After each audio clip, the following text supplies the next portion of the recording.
Sementara kalian kalian, aduh enak banget ya kalian ibadah, kumpul, nyembah Tuhan, ya ampun, jadi saya nikmati sekali.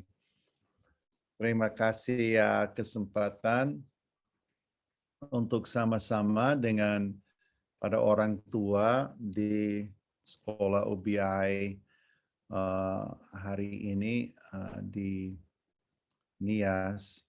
Ini adalah orang tua yang dari TK atau dari kelas apa aja atau dari semua ya Pak Febri ya?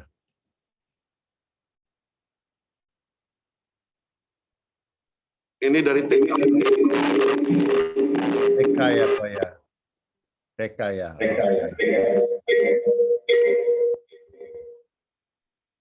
Iya, wah itu dipakai HP ya Pak? Dilempar ke layar ya? Keren. Lebih canggih kamu di Nias daripada saya di Jakarta, itu bagaimana ya? Masa anak buah lebih canggih dari bosnya, itu nggak bener juga tuh Pak Febri. Ada Ibu Diah nggak pagi hari ini? Mana Ibu Diah? Sibuk ya, ada acara lain dia. Oke. Oke, saya akan langsung karena saya halo. Aduh kaget tiba-tiba ada wajah besar di layar. Nakutin hamba Tuhan. Oke. Ini saya lihat banyak sekali ya ibu-ibu. Ada nggak bapak-bapak? Oh iya, saya lihat ada satu bapak di belakang. Shalom Pak. Ya, ada beberapa ya. Terima kasih ya bapak-bapak yang datang. Saya terhibur ya, saya nggak sendiri. Oke, pagi hari ini saya mau sharing kira-kira ada 15 menit ya, atau ya paling segitu ya, saya akan share 15 menit sampai 20 menit. Lalu untuk itu saya mungkin pertama saya mau perkenalkan, karena hari ini saya mau bicara mengenai orang tua ya dalam keluarga. Saya mau bicara mengenai membangun kedekatan. Sebelumnya saya perkenalkan ini istri saya. Istri saya orang Jawa ya, Jawa, dan istri saya itu lahir dari keluarga yang bukan Kristen ya. Jadi saya dari Amerika, istri saya dari Jawa yang punya lain latar belakang, lain pendirian, dan ini betul-betul menjadi dua budaya yang berbeda yang akhirnya dijadikan satu, dan kami melalui proses yang tidak mudah dan proses yang cukup panjang, bahkan 10 tahun pertama dari pernikahan kami itu bukan surga di bumi, malah sebaliknya. Menjadi tantangan yang luar biasa dan saya harus banyak sekali belajar dan istri saya juga. Kami melahirkan anak 3, ini adalah ketiga anak kami. Ini yang anak yang pertama adalah anak perempuan, dia lahir dengan kelainan. Dia lahir dengan Down syndrome. Itu adalah keterbelakangan mental. Ya, dan itu adalah sampai sekarang dia satu rumah dengan kami. Lalu anak laki 2, ini adalah anak laki pertama Cody, ini anak laki yang kedua TJ. Nah, sekarang Cody kerja, TJ masih kuliah. Ini pas wisudanya Cody. Ya ini Cody, jadi ini kakak ini, jadi anak perempuan saya kakak. Jadi Cody ini adik. Nah, sementara TJ adalah si bungsu nih. Ini 2 anak laki. Nah, ini Holly nih, ini fotonya masih lumayan baru ya. Ini Holly sekarang masih di rumah saya masih ada satu anak kecil yang namanya Holly Ann. yaitu adalah Holly yang sekarang umur 26 atau 27 tahun ya. Tetapi dia alam pikiran dia seperti anak yang umur 5 tahun, kadang-kadang seperti itu ya. Jadi kami masih satu rumah nih, maksudnya dengan anak, di mana hari-hari kami ada sama Holly Ann. Dan keterbelakangan dia itu memaksa kami tidak bisa lepas dia untuk hidup mandiri. Jadi ya kami ya gumuli ya bagaimana ya membesarkan dan memelihara anak yang punya kelainan ini. Jadi itu kira-kira ya aku kasih gambaran saja mengenai keluarga saya. Jadi hari ini kita bicara, coba bicara dari hati ke hati sebagai orang tua yang menghadapi banyak pergumulan, itu namanya keluarga. Keluarga udah pasti banyak sekali pergumulan dan tidak begitu mudah. Dan adalah tanggung jawab kita sebagai orang tua untuk secara sengaja, dan saya pakai istilah sengaja, um, supaya kalian itu bisa mengerti bahwa harus ada kesengajaan. Sebagai orang tua, bila mau menjadi orang tua yang terbaik, harus berusaha untuk membangun kedekatan, harus berusaha untuk menasehati, harus berusaha untuk belajar, bertumbuh, berkembang. Kalau tidak sengaja sebagai orang tua, maka yang terjadi adalah cilaka. Jadi akhirnya kita biarkan kita repot, kita lagi cari uang untuk membesarkan keluarga, bapak-bapak, ibu-ibu semua sibuk untuk bisa bertahan, bisa cari uang, bisa beri makan anak-anak kita, apalagi uang pendidikan, apalagi kalau terjadi masalah medis ya, atau butuh dokter, atau masalah keluarga kita. Ibu punya keluarga, bapak punya keluarga. Masing-masing keluarga itu ada keruwetan sendiri gitu. Kalau saya, ya keluarga saya menurut saya, kakak saya yang kakak saya paling besar, manusia paling ajaib yang di muka bumi. Ya, dia ini sendiri, setiap adik kakak saya itu punya keunikan sendiri, dan apalagi papi saya orang yang sangat complicated, sekarang umur 93 tahun, bikin pusing satu keluarga, itu saya. Tapi kalau istri saya punya keluarga juga, dan orang tua dia, mama papa dia, dua-duanya masih ada, dan ada kakak, ada adik-adiknya.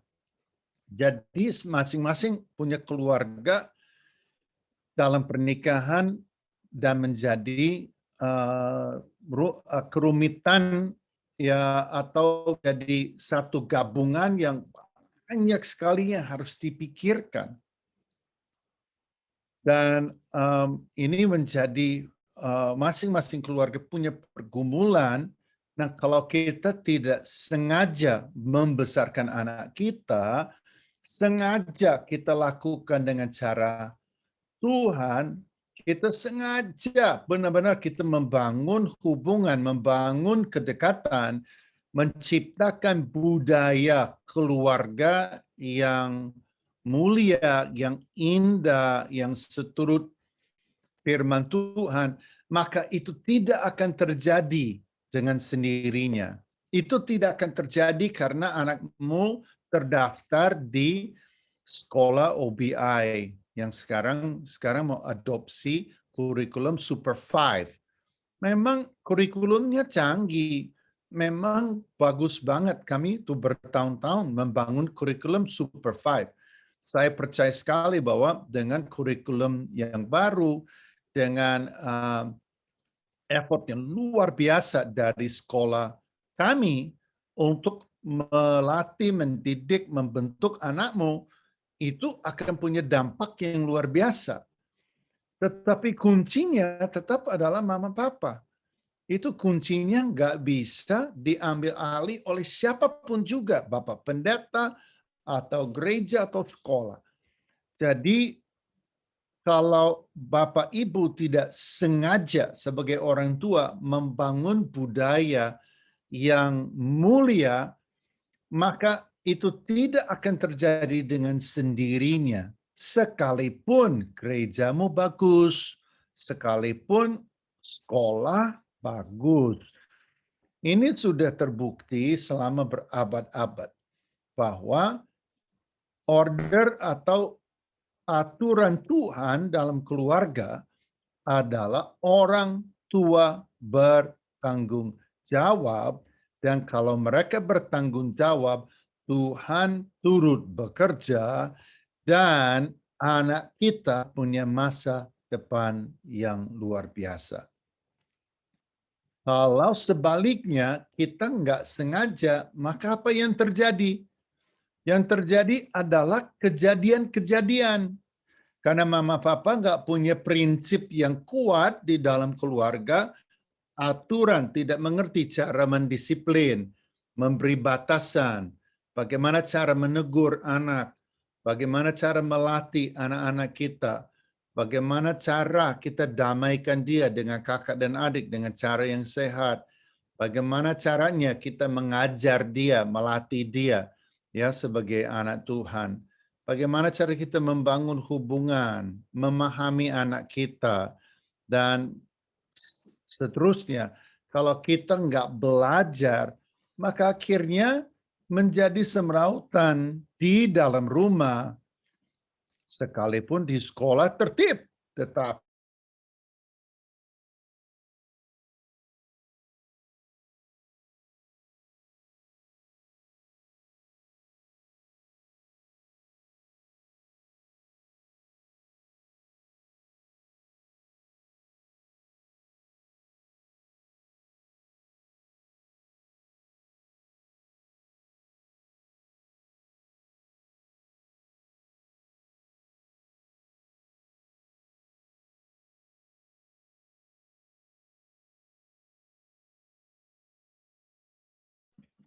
aku sambil ini, oh my goodness. Saya buka ya, saya buka di sini ulangan. Ulangan tadi berapa aku bilang Pak Febri? 19 ya. Waduh, coba aku cek dulu ya. Tadi berapa ya? Oke, kita buka di, coba ya, saya lihat di saya punya catatannya. Maaf ya, Bapak-bapak, Ibu-ibu. Ternyata saya ini 11 ayat 19. Ya, ulangan 11 ayat yang ke-19. Ya, aku tampilkan aja ya di layar. Ini aku buka ini aja ya, semua ya, supaya kelihatan ya. Tampilkan. Nah, oke. Sekarang aku share screen, jadi semua bisa lihat. Pak Febri, aku masih kedengaran baik ya. Oh, ini dia. Nah, ini perhatikan ayat 18. Ini kedengaran nggak ya, Pak? Ada masalah, Pak? Nah, ya. Is it good? Okay. Kasih aja jempol. Oke. Ayat 18, tetapi kamu harus menakatan ini dalam hatimu. Ingat, teman Bapak Ibu, ingat bahwa Tuhan adalah arsitek keluarga. Coba katakan dengan suara yang keras. 1, 2, 3. Tuhan adalah arsitek keluarga. Artinya Tuhan adalah arsitek keluarga. Kita kalau ikutin caranya Tuhan, hasilnya itu jaminan. Ayat 18, makanya Tuhan bilang gini, kamu harus menaruh perkataanku ini di dalam hatimu dan dalam jiwamu. Kamu harus mengikatkannya sebagai tanda pada tanganmu dan haruslah itu menjadi lambang di dahimu. Kamu harus mengajarkannya kepada anak-anakmu. Berarti harus sengaja, teman-teman. Cara mengajarkannya gimana? Dengan membicarakannya. Membicarakan apa? Apa saja yang Tuhan beri buat kita, firman Tuhan, ajaran firman Tuhan. Artinya orang tua harus menciptakan budaya dalam keluarga, budaya yang berorientasi Tuhan.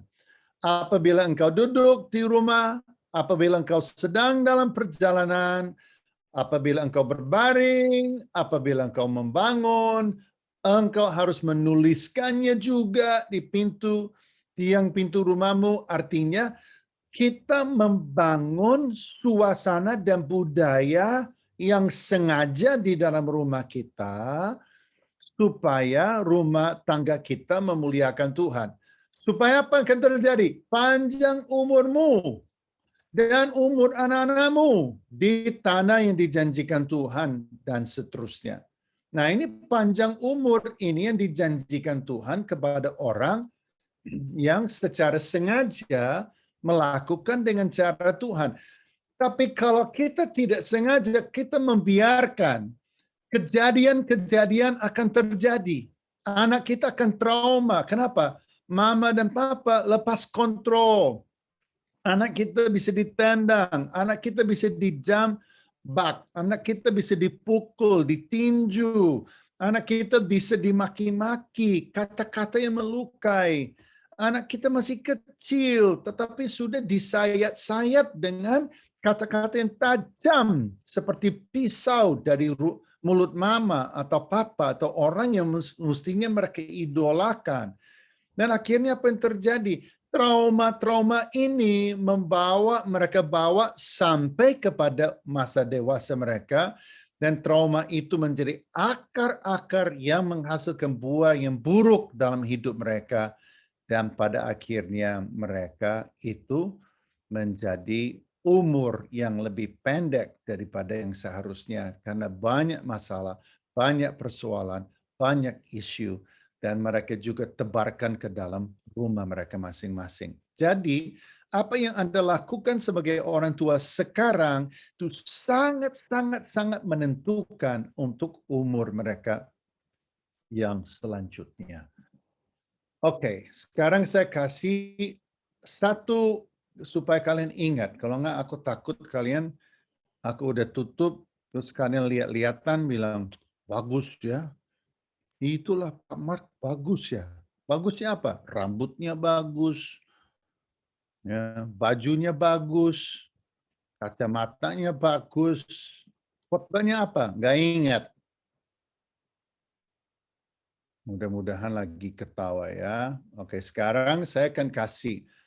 Ini adalah akronim. Ini namanya akrab. Sama-sama katakan akrab. Akram. Iya, bukan karam. Kok karam? Aku dengar karam. No, jangan karam. Akrab. Ya, akrab. Oke, nah yang pertama nih. 5 cara sederhana membangun kedekatan dengan anak kita ya. Kita pakai akrab ya. Nah, A yang pertama artinya afeksi. Sama-sama katakan afeksi. Afeksi itu ada artinya kasih ya, yang hangat.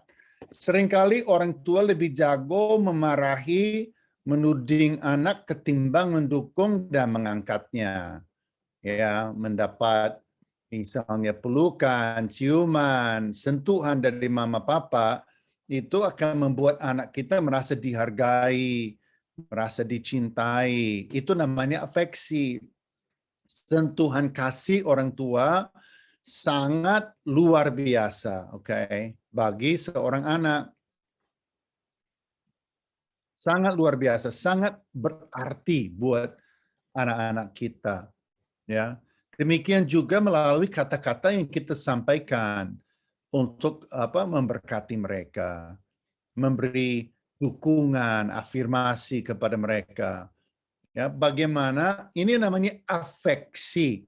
Bagaimana dari orang tua secara real menyatakan kasih kepada anak mereka, tidak menjadi acuh, tidak menjadi dingin, tidak menjadi orang tua yang jauh, yang sombong, yang nggak mau tahu, yang nggak mau ngobrol dengan anak kita, tetapi kita memberi mereka secara real, pelukan, ciuman, sentuhan, kata-kata yang mendukung. Itu namanya afeksi. Ya, A adalah afeksi. Sama-sama katakan afeksi. Afeksi. Oke.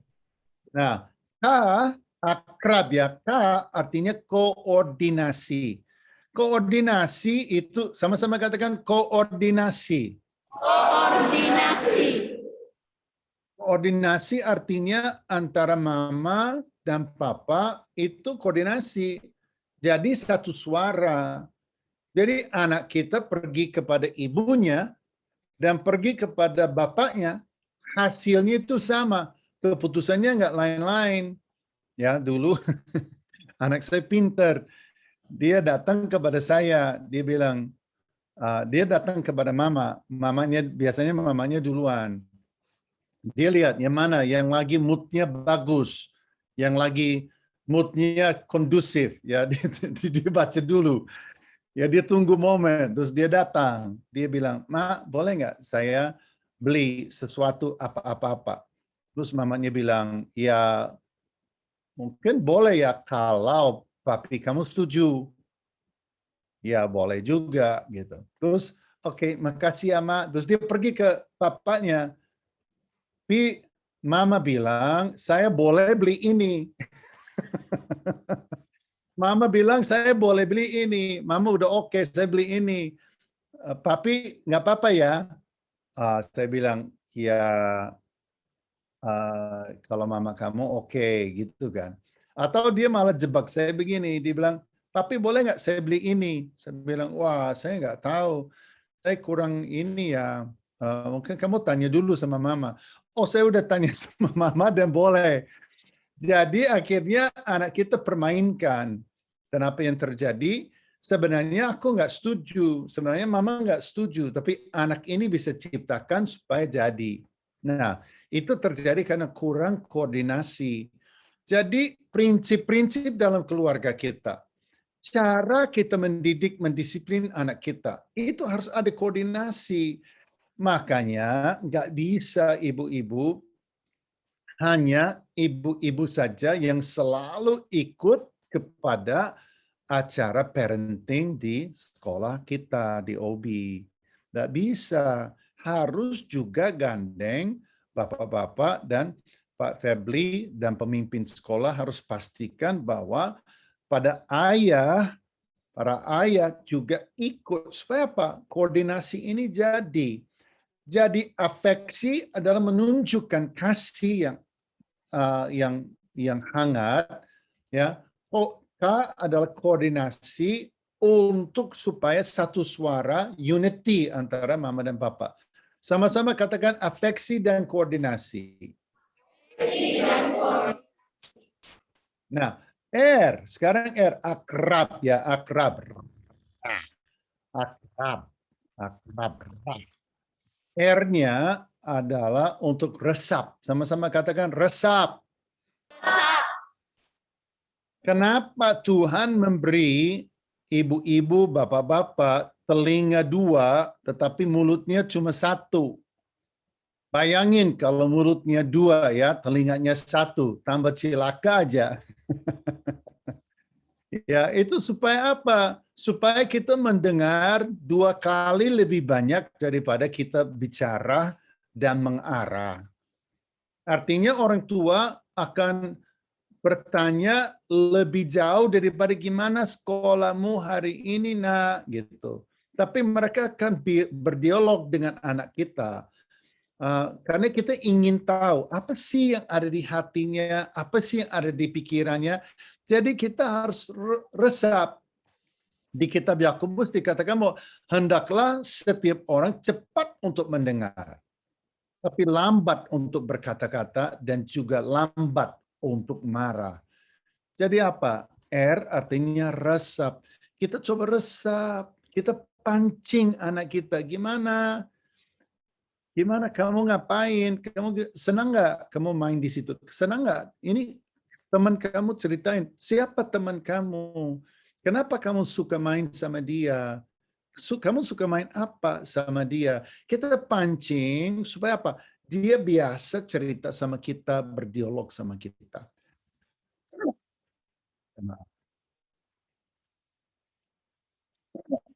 So sorry.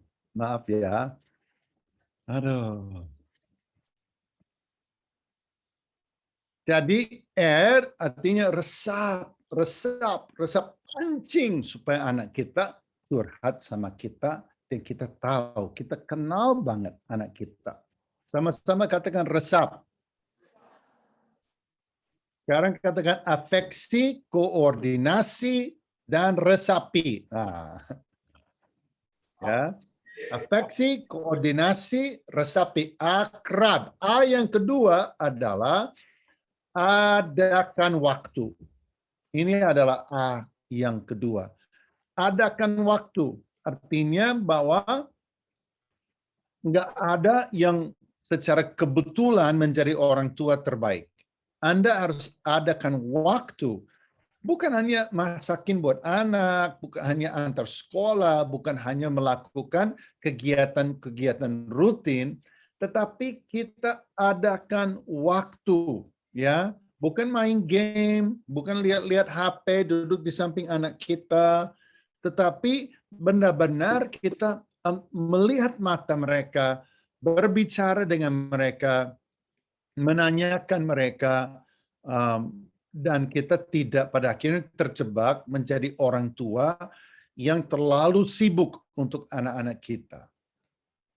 Ya, yang terakhir akrab ya, akrab. A artinya apa? Afeksi. Afektif. K artinya apa? Koordinasi.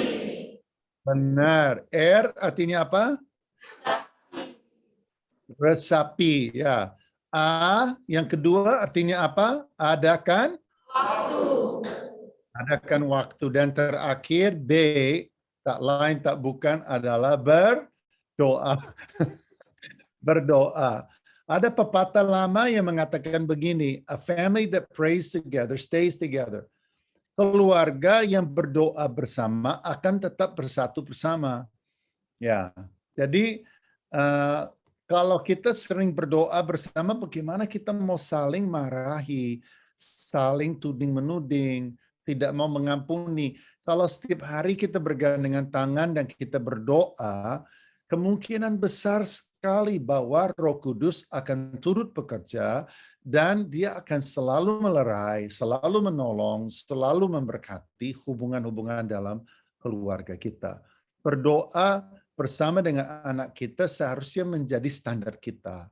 Ya, bayangkan betapa luar biasa kalau kita menghadapi dunia penuh tantangan ini, kita ingat untuk berdoa dan mengizinkan Tuhan turut bekerja dalam sehari-hari dalam rumah tangga kita. Jadi akrab itu adalah akronim yang Anda bisa ingat. Oke, sebagai orang tua, saya harus akrab dengan anak saya. A artinya apa? Afeksi. K artinya apa? Koordinasi. R artinya resapi. A yang kedua artinya adakan waktu. Dan B artinya berdoa. Nah, sekarang bolehkah saya berdoa dengan orang tua yang ada di bersama pagi ini? Kita berdoa. Bapa di surga, terima kasih.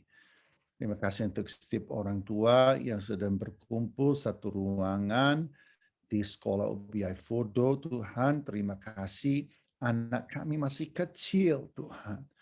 Anak kami masih lucu-lucu, Tuhan. Anak kami batinnya masih empuk, Tuhan. Tolonglah kami untuk menjadi orang tua yang bertanggung jawab. Tolonglah kami menjadi orang tua yang punya sentuhan kasih, kata-kata kasih, yang betul-betul sengaja besarkan anak kami. Biarlah Tuhan juga Engkau memberi anugerah supaya bisa damai dengan suami, damai dengan istri, dan selalu dalam kesatuan besarkan anak dan mengurut rumah tangga kami sehingga sesuai firman Tuhan. Karena Engkaulah arsitek agung untuk keluarga dan Tuhan kami mau ikut Engkau. Terima kasih, kami mau akrab, kami mau ingat, biarlah Roh Kudus Engkau terus berhembus dan berbicara bagi setiap orang tua supaya menjadi yang terbaik bagi anak-anak mereka. Dalam nama Yesus kami berdoa. Haleluya. Amin. Amin. Oke. Tuhan berkati. Saya pamit. Tuhan berkati semua orang tua di OBI Fodo. Semangat. Tuhan Yesus memberkati. Terima kasih Pak Mark untuk waktu dan setelah khusus firman Tuhan yang disampaikan. Dan ini akan menjadi sharing kita selama sebulan ya, akrab ya. Jadi afeksi tadi ya, koordinasi, resapi, ada waktu dan berdoa bersama. Ini akan menjadi bahan sharing kita orang tua selama sebulan ini Pak, sehingga ini betul-betul mendalam di hati orang tua. Ya, demikian untuk hari ini. Ya, Bapak Ibu Saudara, kita bersyukur untuk waktu yang diberikan oleh Pak Mark untuk kita. Ya, bagaimana? Tetap semangat semuanya. Semangat. Haleluya. Berikan tepuk tangan yang banyak untuk Tuhan. Ya, baik. Sudah selesai mungkin ya, Miss. Kita kembali